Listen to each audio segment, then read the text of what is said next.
নমস্কার, আমি তোমাদের advocate Indrani ma'am, West Bengal law একাডেমির রেক্টর এবং ডিরেক্টর। আজকে যে বিষয় নিয়ে আমার এই ভিডিওটি থাকছে, বোঝাই যাচ্ছে আমার পিছনে যেটা রয়েছে ডিরেকশন টেস্ট অর্থাৎ রিজনিং এর একটি টপিক। তার মাধ্যমে আন্দাজ করতেই পারছো যে আজকে কোন বিষয় নিয়ে ভিডিওটি থাকছে। সামনেই Calcutta University law entrance examination 2025 HS examination রয়েছে এবং যারা যারা আগে থেকে প্রিপারেশন নিতে শুরু করেছো তাদের জন্য বা এইচএস এক্সামিনেশনের পরে যাদের অ্যাসপিরেশন হচ্ছে আমি ল করব Calcutta University law entrance examination দেওয়ার মাধ্যমে, তাদের জন্য আজকের এই ভিডিওটি খুব গুরুত্বপূর্ণ হতে চলেছে। এবং একটা জিনিস একটু ক্ল্যারিফাই করে দিই এই ভিডিওর স্টার্টিং এ, সেটা হচ্ছে আজকে একটা টপিক নিয়ে ডিসকাশন হবে, বেসিক্যালি একটা ক্লাস হবে।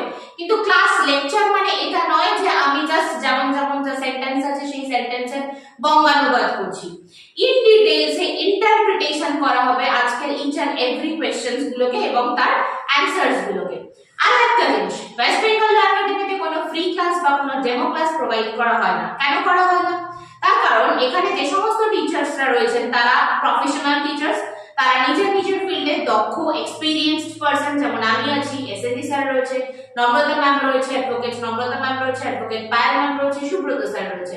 তো বোঝাই যাচ্ছে আমরা কোনো পার্ট টাইমার টিচার নই বা অন্য কোনো প্রফেশনের সাথে যুক্ত, তারপরে সময় পেলাম পড়াতে আসলাম, এইরকম কোনো বিষয়ের সাথে আমরা যুক্ত নই। দ্যাটস ওয়াই ফ্রি বা ডেমো ক্লাস অভিজ্ঞ ব্যক্তিদের দ্বারা, যারা অলরেডি এক্সপেরিয়েন্স, যেখান থেকে অলরেডি 4th র‍্যাঙ্ক করা স্টুডেন্ট বেরিয়েছে, 80th র‍্যাঙ্ক করা স্টুডেন্ট বেরিয়েছে ক্যালকাটা ইউনিভার্সিটি ল এন্ট্রান্স এক্সামিনেশনে। তো সেই রকম একটি কোচিং সেন্টার থেকে ডেমো ক্লাস বা ফ্রি ক্লাস প্রোভাইড করাটা একদমই পসিবল হয় না, বোঝাই যাচ্ছে। তো যাই হোক, আর খুব বেশি কথা বাড়াচ্ছি না, ডিরেক্টলি আজকে আমরা টপিকে চলে আসি, যে টপিকটা হচ্ছে direction test Calcutta University law entrance এক্সামিনেশনের জন্য। আরেকটা জিনিস, এটা শুধুমাত্র ক্যালকাটা ইউনিভার্সিটি ল এন্ট্রান্স এক্সামিনেশনকে ফোকাস করেই এই ভিডিওটি তৈরি করা। এর সাথে সাথে মানে এই ধরনের কোশ্চেন আমি কখনো বলবো না যে ক্যালকাটা ইউনিভার্সিটির বাইরে অন্য কোনো ইউনিভার্সিটির জন্য অ্যাপ্লিকেবল হবে বা কিছু। তো শুধুমাত্র সিইউ কে ফোকাস করেই এটা তৈরি করা হচ্ছে এই ভিডিওটি। তো চলে এসো ডিরেকশন টেস্টের বেলায়। আচ্ছা, এই ডিরেকশন টেস্টের মধ্যে সবার শুরুতে যেটা তোমাদেরকে জানতে হবে সেটা হচ্ছে ডিরেকশন বলতে কি বোঝানো হয় বা কোন অংশে কেমন কি ডিরেকশন কাজ করছে। দেখো, ডিরেকশনের আগে আমি ডিরেকশন কোন কোনগুলো কিভাবে কি কাজ করে সেটা আমি বলি। ডিরেকশন মানে দিক নির্দেশনা করা। কোন কোন দিকগুলো রয়েছে? নর্থ, দেখো একদম এটা যদি পয়েন্ট হয়ে থাকে, পয়েন্টের একদম উপরের দিকে যাচ্ছে নর্থ, নিচের দিকে আসছে সাউথ, ডান দিকে হচ্ছে ইস্ট এবং বাঁ দিকে হচ্ছে ওয়েস্ট। এবার দেখো এই নর্থ আর ইস্ট এই দুটোর মধ্যখান দিয়ে যাচ্ছে হচ্ছে নর্থ ইস্ট, ইস্ট আর সাউথ এই দুটোর মধ্যখান দিয়ে যাচ্ছে হচ্ছে সাউথ ইস্ট, সাউথ আর ওয়েস্ট এই দুটোর মধ্যখান দিয়ে যাচ্ছে হচ্ছে সাউথ ওয়েস্ট, আর নর্থ আর ওয়েস্ট এই দুটোর একদম মাঝখান বরাবর যাচ্ছে হচ্ছে নর্থ ওয়েস্ট। তো যখন আমাদের কোনো ডিরেকশন টেস্টের কোশ্চেন আসবে পরীক্ষাতে, আগে আমাদের সবার আগে যে কাজটা করতে হবে, কোশ্চেন আমরা পরে করব, যেই মুহূর্তে দেখছি ডিরেকশন ডিসটেন্স এই জাতীয় কিছু একটা কোশ্চেন দিয়েছে, সবার আগে আমি সাইডে এই ছবিটাকে এঁকে নেব। তাতে সুবিধা কি হবে? তাতে সুবিধা হচ্ছে তোমাকে বারবার করে ভাবতে হবে না, তুমি জাস্ট এই ছবিটা দেখবে, দেখে আন্দাজ করে নেবে ও আচ্ছা এখান থেকে এভাবে এভাবে করতে হবে। তাহলে সবার আগে তোমার খাতার ডান দিকে, মানে যেখানে তোমার ধরো রাফওয়ার করছো তার ডান দিকে এই ছবিটা থাকা কম্পালসারি, যেখানে তুমি ডিরেকশন গুলো অলরেডি পুট করে ফেললে, north south east west, north east north west, south east আর সাউথ ওয়েস্ট। ঠিক আছে, এবার আমরা ডিরেক্টলি চলে আসি আজকের টপিকে অর্থাৎ কোশ্চেনস এ। দেখো, ফার্স্টে রয়েছে নাম্বার 1 কোশ্চেন, ইলাস্ট্রেটিভ ওয়েতে ডিসকাশন করা রয়েছে। কোশ্চেনটা আমি ফার্স্টে বলছি, a man is facing west, he, তার মানে একজন মানুষ পশ্চিমের দিকে তাকিয়ে আছে, he turns 45 degree in the clockwise direction. মাঝখানে আমি বলে রাখি ক্লকওয়াইজ ডিরেকশন আর অ্যান্টি ক্লকওয়াইজ ডিরেকশন বলতে কি বোঝায়। ক্লকওয়াইজ ডিরেকশন মানে এই রকম ভাবে যাচ্ছে, অর্থাৎ বাঁ হাত থেকে ডান হাতের দিকে ঘুরছে, ঠিক আছে, এটা ক্লকওয়াইজ ডিরেকশন। আর অ্যান্টি ক্লকওয়াইজ ডিরেকশন মানে ঠিক উল্টোটা, অর্থাৎ ডান হাত থেকে বাঁ হাতের দিকে ঘুরছে। ক্লকওয়াইজ মানে বাঁ হাত থেকে ডান হাত, অ্যান্টি ক্লকওয়াইজ মানে ডান হাত থেকে বাঁ হাতের দিকে যাবে, ঠিক আছে। তো 45 ডিগ্রি ক্লকওয়াইজ ডিরেকশনে যাচ্ছে, then another 180 degree in the same direction. In the same direction মানে ক্লকওয়াইজই ঘুরছে, কত ডিগ্রি? 180 degree. Then 270 degree in the anti clockwise direction, তারপরে যাচ্ছে অ্যান্টি ক্লকওয়াইজ মানে উল্টো দিক করে, উল্টো দিক মানে ডান দিক থেকে বাঁ দিকে যাচ্ছে, কত? 270 degree. which direction is he facing now, মানে ব্যক্তিটি এখন কোন ডিরেকশন ফেস করে আছে, তো সেটা তোমাকে ডিসকাস করতে হবে।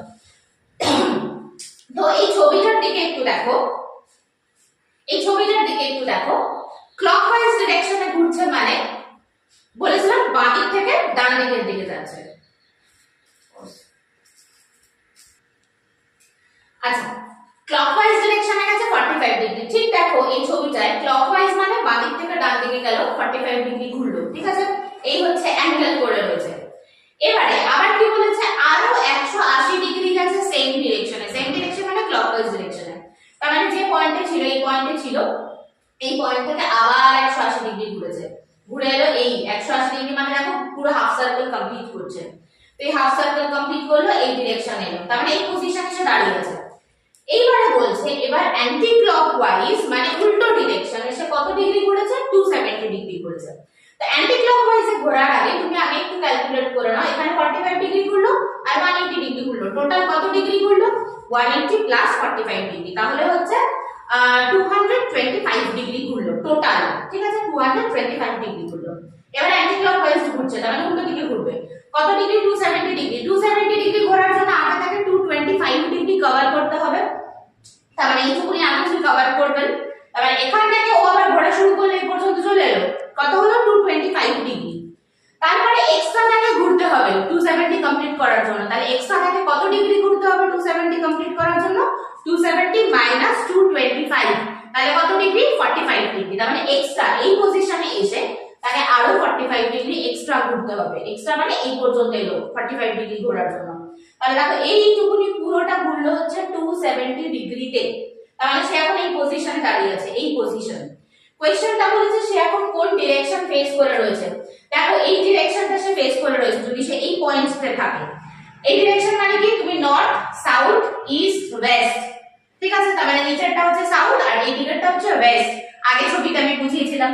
তাহলে সাউথ আর ওয়েস্ট, তার মানে এই পজিশনটা কি হবে, সাউথ ওয়েস্ট ডিরেকশনে ফেস করে রয়েছে। তাহলে অ্যানসারটা কি থাকছে, south West, he is facing now south West direction.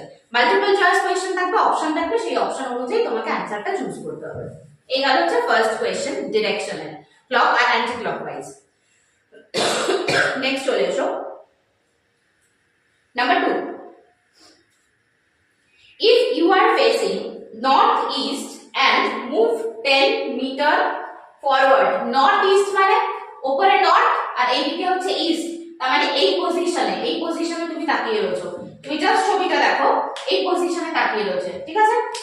আচ্ছা, কোশ্চেনটা হচ্ছে and move 10, এই পজিশনে থেকে সে কতটা পর্যন্ত গেছে, 10 মিটার পর্যন্ত গেছে। টার্ন লেফট, যখন তোমাকে বলছে যে তুমি লেফটে টার্ন নাও বা রাইটে টার্ন নাও, তুমি না ওই জায়গায় সবথেকে ইজিয়েস্ট ওয়েজ হচ্ছে যে লেফট আর রাইট বোঝা, তুমি ওই জায়গায় নিজেকে বসিয়ে দেবে মনে মনে, ঠিক আছে, মনে মনে তোমাকে যখন বাঁ দিক ঘুরতে বলবে বা ডান দিক ঘুরতে বলবে, তুমি ওই জায়গায় নিজেকে বসিয়ে দাও, দেখবে বাঁ দিক বা ডান দিক তুমি খুব ইজিলি বুঝতে পারবে। তো ছবিটার দিকে দেখো, সে এই পজিশনে ছিল, অর্থাৎ নর্থ ইস্ট পজিশনে সে তাকিয়ে ছিল, নর্থ ইস্ট পজিশন, এই অবধি সে কত দূর গেছে, 10 মিটার পর্যন্ত গেছে, ঠিক আছে।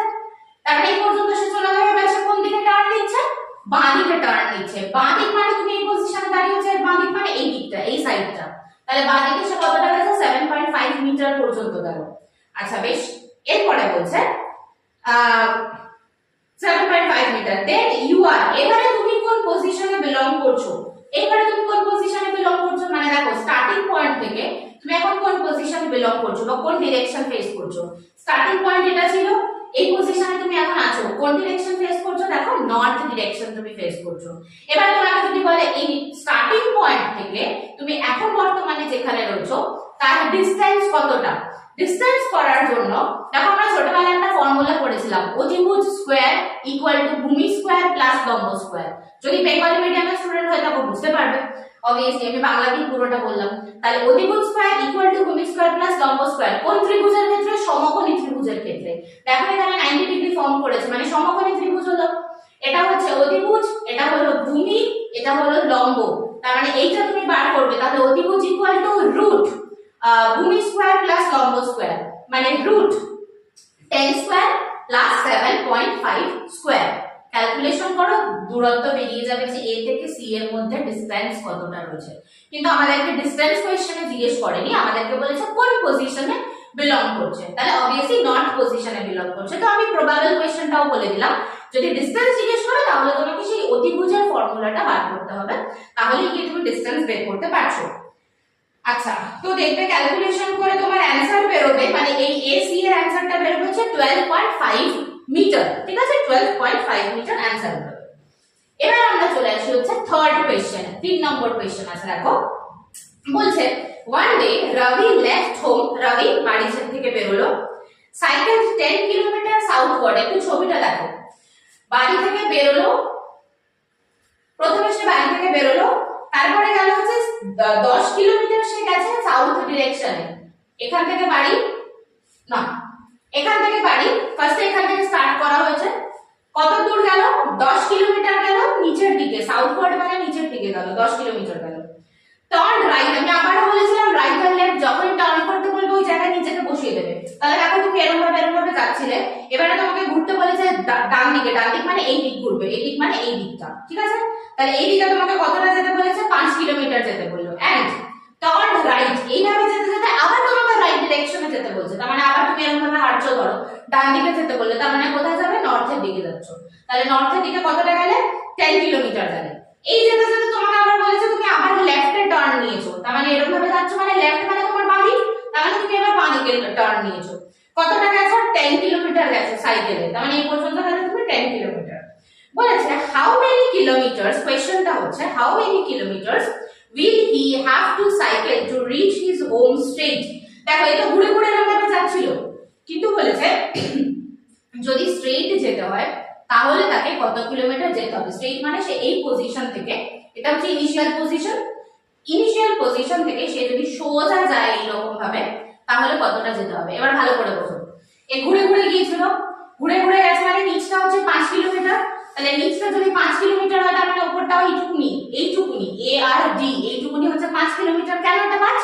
কারণ নিচেরটা 5। ঠিক আছে, তাহলে এটাও 5, উপরে এটা 5 হলো, তাহলে সোজা গেলে তাকে কত কিলোমিটার যেতে হবে? এটা হচ্ছে 10, এইটুকুনিটা হলো 5, তাহলে 10 + 5 অর্থাৎ 15 কিলোমিটার যেতে হচ্ছে যদি সে সোজা যায়। হলো, তাহলে যদি তুমি ডিরেক্টলি সোজা যাচ্ছ তাহলে তোমাকে এই প্রসেসে অঙ্কটা করতে হচ্ছে, আই মিন ডিরেকশন টেস্টটা করতে হচ্ছে। আমি জাস্ট 3টে কোশ্চেনের মাধ্যমে আমি কিছু एग्जांपल দেখালাম যে এই প্রসেসে ডিরেকশন টেস্টের যে রিজনিং গুলো আছে সেই রিজনিং গুলো করতে হবে। এবার তোমরা বলতেই পারো তাহলে ম্যাম জাস্ট এই 3টে টাইপের করলে কি হবে, এগুলো কি কমপ্লিট থাকছে? দেখো রিজনিং, ম্যাথস, ইংলিশ গ্রামার এগুলো এমন একটা টপিক যেগুলো যত বেশি প্র্যাকটিস করবে তত বেশি খুলবে। যেমন তুমি ক্রিকেট খেলা শিখে গেছো, ব্যাট চালানো শিখে গেছো, ব্যাস আমি শিখে গেছি বলে লাফালাফি করলাম আর ফাইনাল ম্যাচে গিয়ে হেরে গেলাম, ওরকম করলে তো হবে না। যত বেশি প্র্যাকটিসে রাখবে এই ধরনের সাবজেক্ট গুলো তত বেশি পরিমাণে তোমাদের ধরার সামনে কোয়েশ্চেনটা পড়ার সাথে সাথে অ্যানসারটা করতে পারবে। ঠিক আছে, তো এই গেল ডিরেকশন টেস্টের মেথড, যে মেথডে তোমাদের পড়াশোনা করতে হবে। আরেকটা জিনিস, ওয়েস্ট বেঙ্গল ল একাডেমির গাইডেন্স যদি তোমাদের প্রয়োজন হয়ে থাকে যে আমি এন্ট্রান্স প্রিপারেশনের জন্য ওয়েস্ট বেঙ্গল ল একাডেমির সাহায্য নিয়ে প্রিপারেশন নিতে চাই, ওয়েস্ট বেঙ্গল ল একাডেমিতে কিন্তু অলরেডি ব্যাচেস চলছে, নিউ ব্যাচেস স্টার্ট হয়ে যাবে এইচএস এক্সামিনেশনের ঠিক পর থেকে ওয়েস্ট বেঙ্গল ল একাডেমি সবকটা ব্রাঞ্চে, অর্থাৎ গড়িয়া, শিয়ালদা, কোন্নগর, মৌরিগ্রাম, টলিগঞ্জ, ঠিক আছে, এই সব এবং কল্যাণী, এই প্রত্যেকটা ব্রাঞ্চে ক্লাসেস কিন্তু মানে নিউ ব্যাচ স্টার্ট হবে এইচএস এক্সামিনেশনের পর থেকে। তো আপাতত আজকের ভিডিও এই পর্যন্তই রাখলাম। Phone number 6291017946।